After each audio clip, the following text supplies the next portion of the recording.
نحمده ونصلي ونسلم على رسوله الكريم أما بعد قال الله تبارك وتعالى يا أيها الذين آمنوا كتب عليكم الصيام كما كتب على الذين من قبلكم لعلكم تتقون۔ اللہ تعالیٰ کا فرمان ہے، اے ایمان والو، تم پر روزے رکھنا فرض کر دیا گیا ہے، لکھ دیا گیا ہے، جس طرح کہ تم سے پہلی امتوں پر فرض کیا گیا تھا، تاکہ تم متقی اور پرہیزگار بن جاؤ۔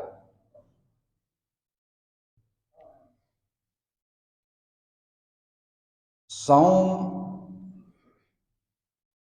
اس کو کہتے ہیں کہ کسی کام سے رک جانا، جسے ہم اپنی زبان میں روزہ کہتے ہیں۔ روزہ فارسی زبان کا لفظ ہے، عربی میں اسے صوم کہا جاتا ہے، اور لغت کی کتابوں میں خاص طور پر لسان العرب جو بہت بڑی کتاب ہے، اس میں صوم کا یعنی روزے کا یہ معنی لکھا ہے کہ کسی چیز سے رک جانا۔ اور روزہ شرعی طور پر اس کا مفہوم یہ ہوگا کہ ایک خاص وقت میں اللہ کے حکم پر کھانے پینے کے ساتھ ساتھ اور بھی کئی حلال چیزوں سے رک جانا۔ صرف بھوکے رہنے کا نام روزہ نہیں ہے، اور بھی کئی ایسی چیزیں ہیں جن کا نام روزہ ہے۔ ایک آدمی صبح سے شام تک بھوکا پیاسا رہتا ہے تو اس کا مطلب یہ نہیں کہ اس نے روزہ رکھ لیا ہے۔ بعض اوقات انسان کسی مجبوری کی بنا پر یا کھانا نہ ملنے کی بنا پر کافی دیر تک بھوکا رہتا ہے تو اسے روزہ نہیں کہتے۔ روزہ شریعت میں ایک خاص لفظ ہے۔ صبح سے شام تک بھوک پیاس بھی برداشت کرنا، اپنی نفسانی خواہشات کو بھی برداشت کرنا، اللہ اور اس کے رسول کی نافرمانی سے بچنا، اپنی زبان کی، آنکھوں کی، کانوں کی، دیگر جسم کے اعضاء کی حفاظت کرنا، ان تمام چیزوں کا نام روزہ ہے۔ اور یہ سورہ بقرہ کی جو 183 نمبر آیت مبارکہ ہے، اس میں اللہ تعالیٰ نے فرمایا کہ اے ایمان والو، تم پر روزے رکھنا فرض کر دیا گیا ہے۔ اس میں جو حقیقی اور سچے مسلمان ہیں ان کے لیے بہت بڑی خوشی کی بات ہے۔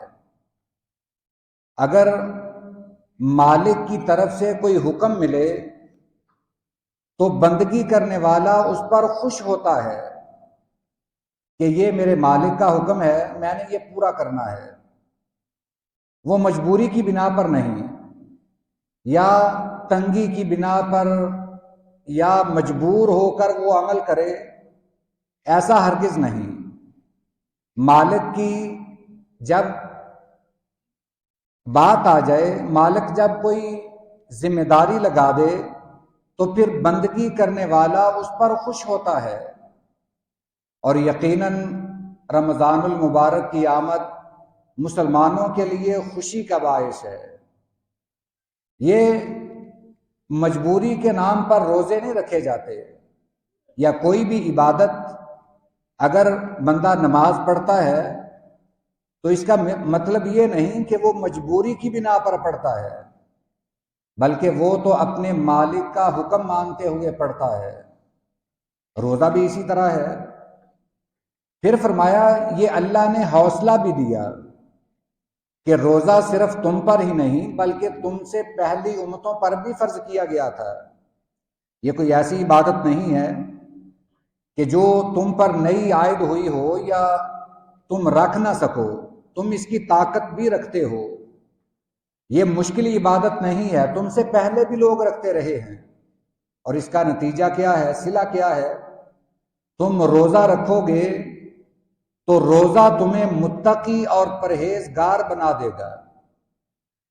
ایک مہینہ آدمی بھوک پیاس سے بھی رکتا ہے، ہر برے کام سے رکتا ہے، گناہوں سے رکتا ہے، مگر رمضان گزرنے کے بعد صرف وہ کھاتا پیتا ہے، باقی تمام چیزوں کا مسلمان کا روزہ ہی ہے۔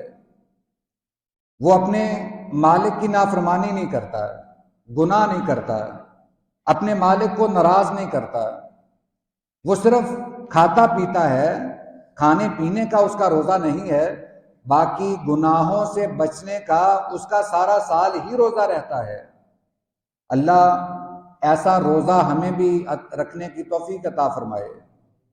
اور سب سے بڑی بات جو یاد دہانی کے قابل ہے، حضرت عبداللہ بن عباس رضی اللہ تعالی عنہما سے مروی ہے، نسائی شریف کی حدیث مبارکہ ہے کہ نبی کریم صلی اللہ علیہ وسلم نے فرمایا وَلَا تَصِلُوا رَمَضَانَ بِيَوْمٍ مِّن شَعْبَانَ، کہ رمضان اور شعبان کو آپس میں مت ملاؤ، یعنی شعبان کی آخری تاریخ کا روزہ نہ رکھو، کہیں ایسا نہ ہو کہ تمہارا شعبان اور رمضان یہ دونوں مل جائیں، ان دونوں میں فاصلہ ہونا چاہیے۔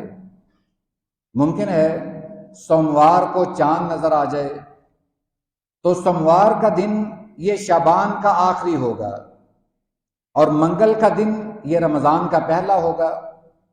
شریعت یہ کہتی ہے، حضرت سماک رحمہ اللہ وہ اپنے استاد حضرت اکرمہ رحمہ اللہ کے پاس آئے تو دیکھا کہ ان کے سامنے دودھ پڑا ہے، کھانا پڑا ہے، وہ کھا رہے ہیں۔ انہوں نے کہا کہ آؤ سماک تم بھی کھاؤ۔ وہ کہنے لگے میں تو روزے سے ہوں۔ حضرت اکرمہ نے کہا کہ آج تو رمضان شروع ہی نہیں ہوا، تم روزے سے کیسے ہو؟ کہنے لگے کہ مجھے پتہ نہیں چلا کہ رمضان شروع ہوا ہے یا نہیں، چاند نظر آیا ہے یا نہیں، تو میں نے یہ روزہ رکھ لیا۔ پھر انہوں نے یہ حدیث پڑھ کر سنائی کہ نبی کریم صلی اللہ علیہ وسلم نے فرمایا کہ شعبان اور رمضان کو آپس میں نہ ملاؤ۔ ہاں یہ ہو سکتا ہے کہ کسی بھائی کا اگر پچھلے رمضان کا کوئی روزہ رہتا ہو وہ کل اتوار کا رکھ لے، وہ اپنی یہ جو قضا ہے وہ پوری کر لے، اتنی اجازت ہے، مگر رمضان اور شعبان کو ملانے سے منع فرمایا گیا ہے۔ اللہ تعالیٰ سے دعا ہے اللہ ہمیں یہ رمضان اور اس کی برکات حاصل کرنے کی توفیق عطا فرمائے۔ وآخر دعوانا ان الحمد للہ رب العالمین۔